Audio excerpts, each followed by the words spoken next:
Hi everyone, ever wonder why you bought the last thing that you bought? Let's say it's a phone, let's say it's a clothes, or just something else like a shoe.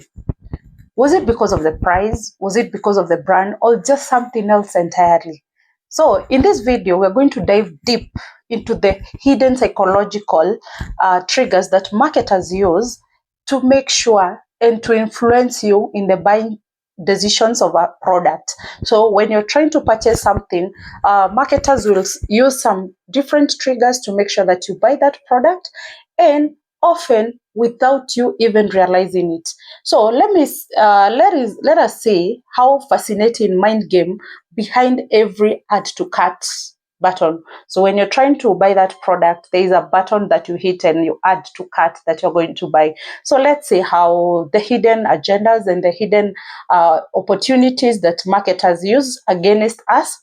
And if I told you that the decision for buying a product is not always yours, would you believe me?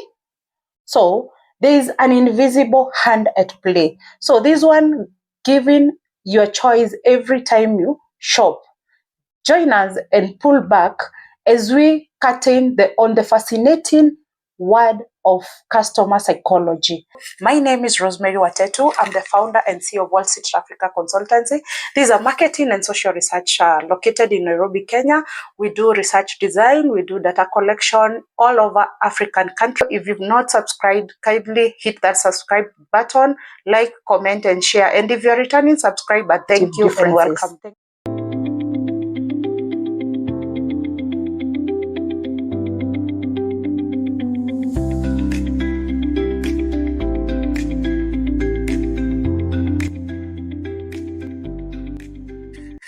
Let's dive to the topic of where the psychological behind why you buy and understanding the purchasing triggers that are used. So there are different triggers that marketers use so that you can be able to buy their products, so that you can fall in love with their products. It's not all about whatever they produce and the sales that they make. It's about how you feel about the product that they produce in the market. So we have different triggers on when it comes to purchasing and when it comes to the product and understanding how the product is. So the first trigger, we have the emotional triggers. The emotional triggers, what is it all about? You have to have feelings towards a certain product. You have to love that product to buy it. So they make sure that they play around with your emotions so that you can be able to buy their products. So emotion is often the real reason people buy a product, because without any attachment, without anything that is connected to the product, you are not able to buy the product. So let's say even when they think they are being rational, so it's all about the emotions, it's all about the way you feel about the product. So let's say the key emotional triggers, we have fear of missing out. So many people have a fear of missing out, maybe on a certain fashion trend. They don't want to miss out on that. They want to be on top of the whatever is trending. So the fear of missing out makes it, you have to look at the scarcity, you have to look at the urgency of the product. You also have to look at the limited time offers that push customers to act quickly. So if there is something trending, or maybe a product or a fashion that is trending, the marketers always make sure that they give limited timing. They want you to have to buy quicker, so they want you to fall in love with it and have emotions and see that the product is going to be scarce in the market. You will find and you see the urgency of buying the product. So we also have the desire for pleasure and comfort. You want to have the pleasure and the comfort of whatever product that you're using. Let's say an iPhone. So many people buy iPhones just because they want to have the pleasure, they want to have the comfort of using the iPhone. It's very flexible, it's very it's give you a unique what do we call it? It's give you a unique social class that you gain from it. So people buy things to feel good. So you feel good that you have an iPhone, you feel good that you're using a certain beauty product that is very expensive, or something that maybe the social media that is trending. You want to eat a certain food that people are eating or people are talking about. You want to go to use like luxury cars. There's some cars that people talking about, and you want to use that luxury car and find out what is people are feeling. Maybe like you have several things that you desire, and it will give you the comfort. Let's say people are living in Kilimani, or people are living in gated communities. You want to experience the comfort of how people are living in those gated communities. We have the insecurity and desire for acceptance. So you have the security of accepting that product. The product ties to status, beauty, or social validation. Tap into this. So you want to feel like you are in the same social class with other people. You want to feel like your status is still on top when it comes to the product that you're using. We also have the trust and safety. You trust a certain product. There's some products we just trust without even them marketing, without even trying to do campaigns on them. We just have to trust them. So brands that feel familiar and trustworthy reduce decision anxiety. So you have you reduce on the decision anxiety because you already fallen and trusted that product, and you feel safety around that product.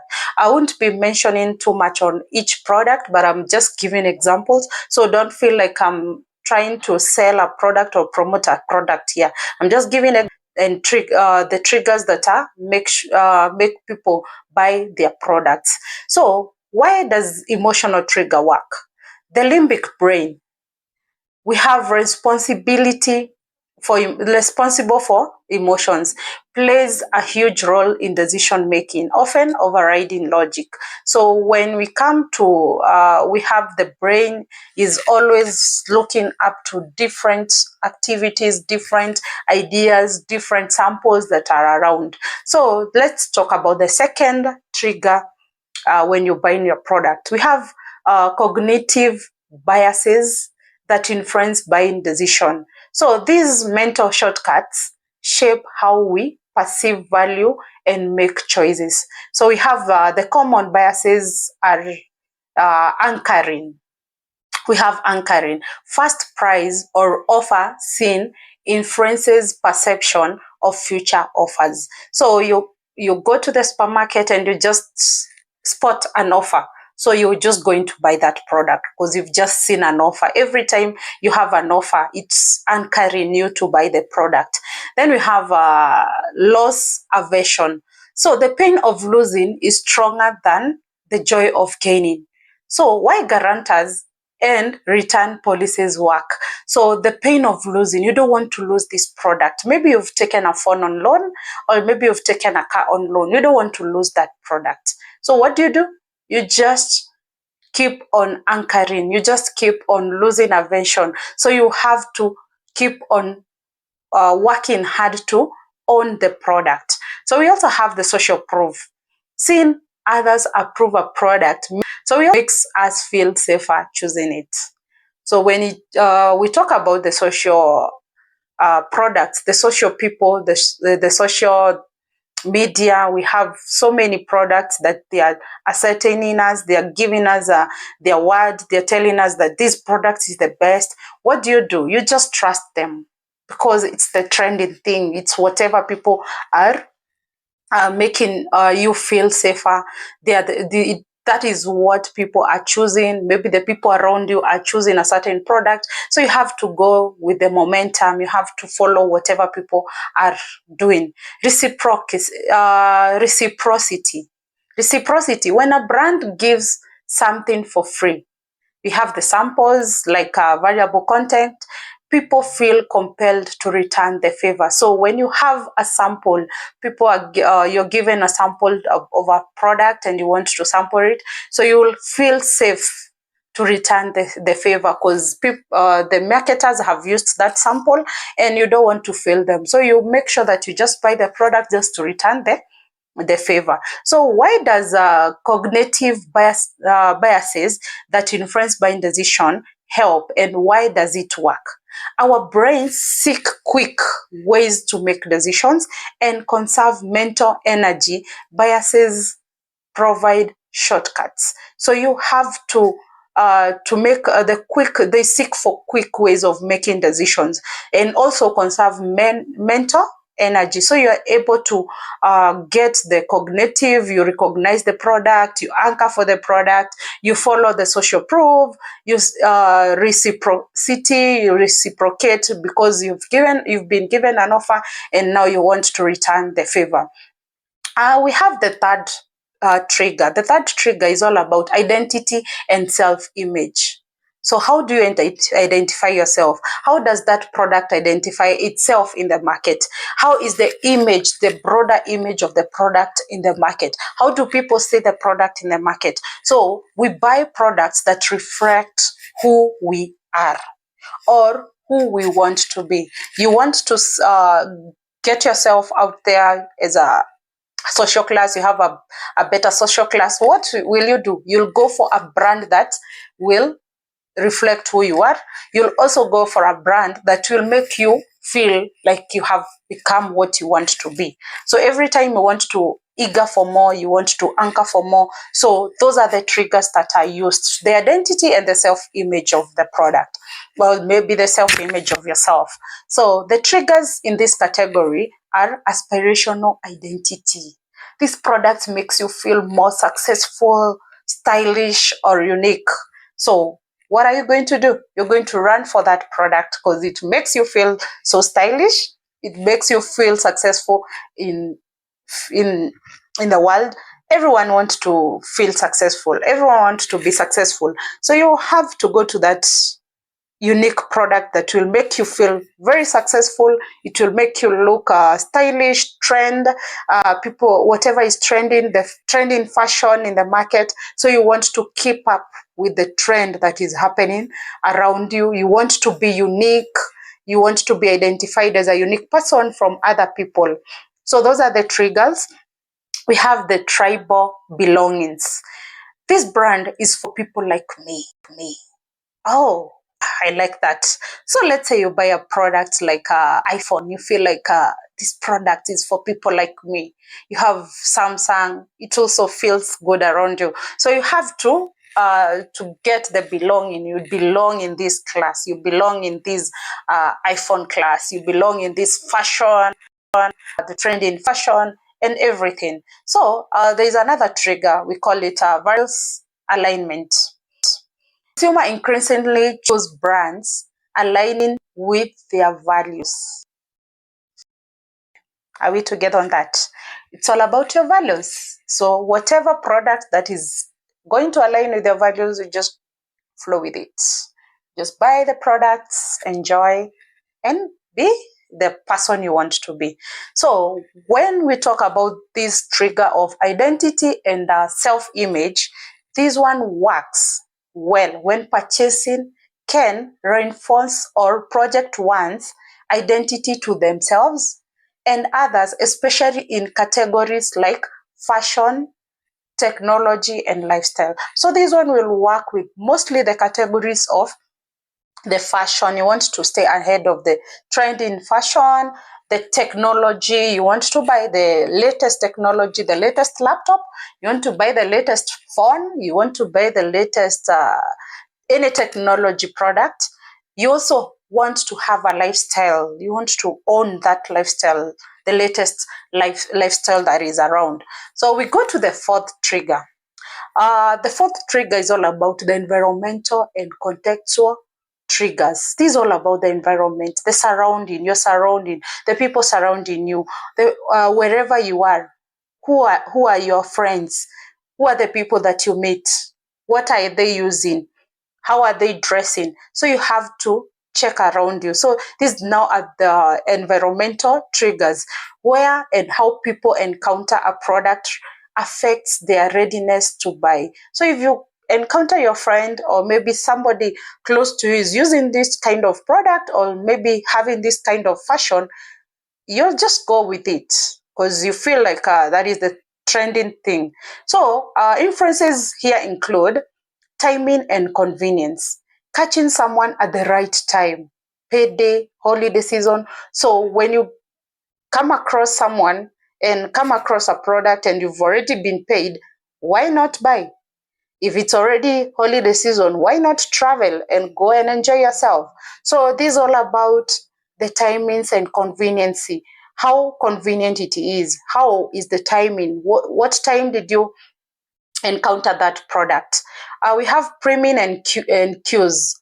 Cues, we have the colors, how the colors pop, how the music is, and even smells influences mood and perceptions. Let's say you're buying a certain perfume, you get the influence from just the smell. If it smells good like roses, just go with it, just flow with it. Or maybe someone just passes and you feel, oh, that scent is very unique and very nice. So you'll just go and ask for the scent and buy. So this is all about the urgency and the trust, how you trust the smell, how you trust that music. There's some music that makes you feel like you need that product. When they're marketers or maybe the brands are doing their campaigns, there's some music that they use that make you fall in love with their products. We have the ease of purchase. So this one is all about the buying experiences, increase conversations.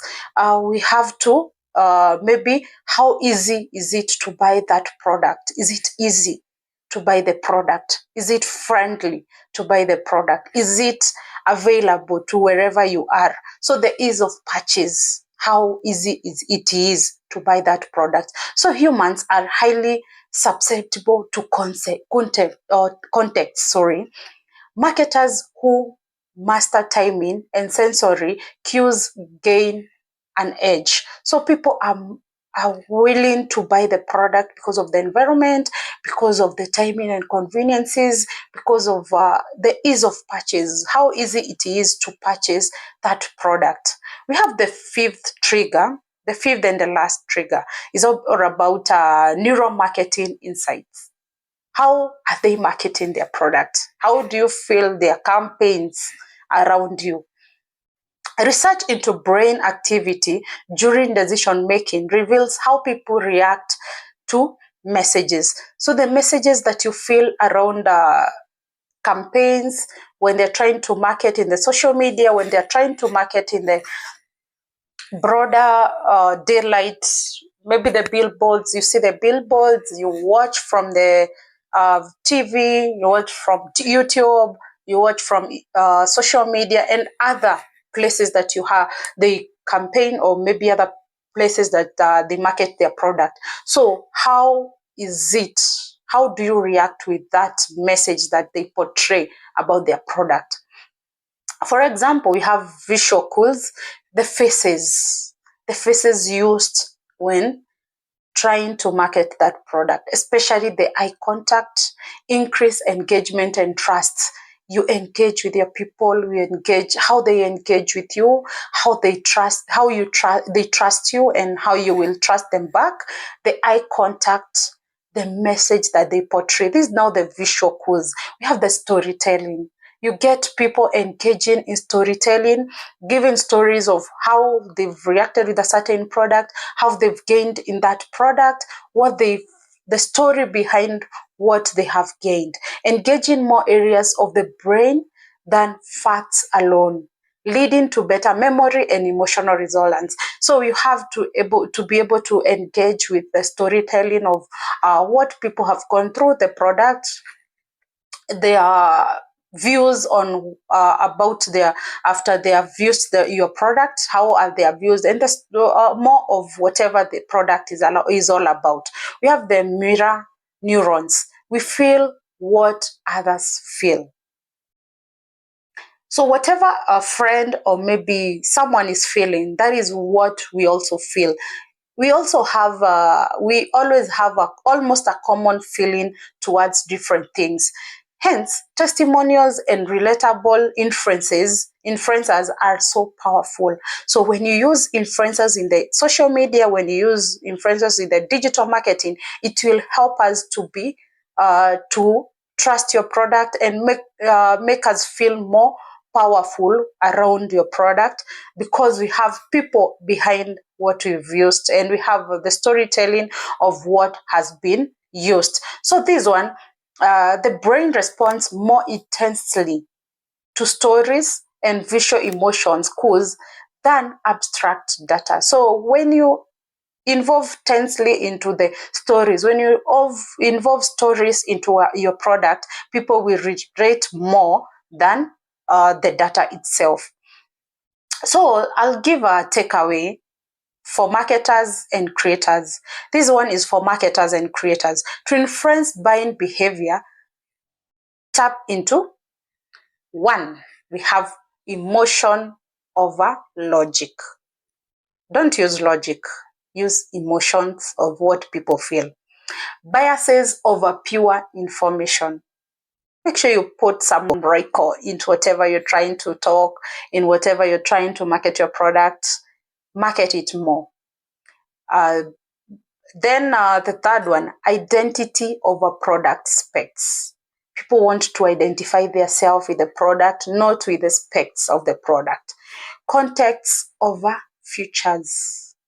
So those are the takeaway for marketers and creators. When you follow the four things, your product will sell well in the market, and people will relate to your product, and people will enjoy using your own product. So the best campaigns layer multiple triggers. We have the FOMO, a limited time offer.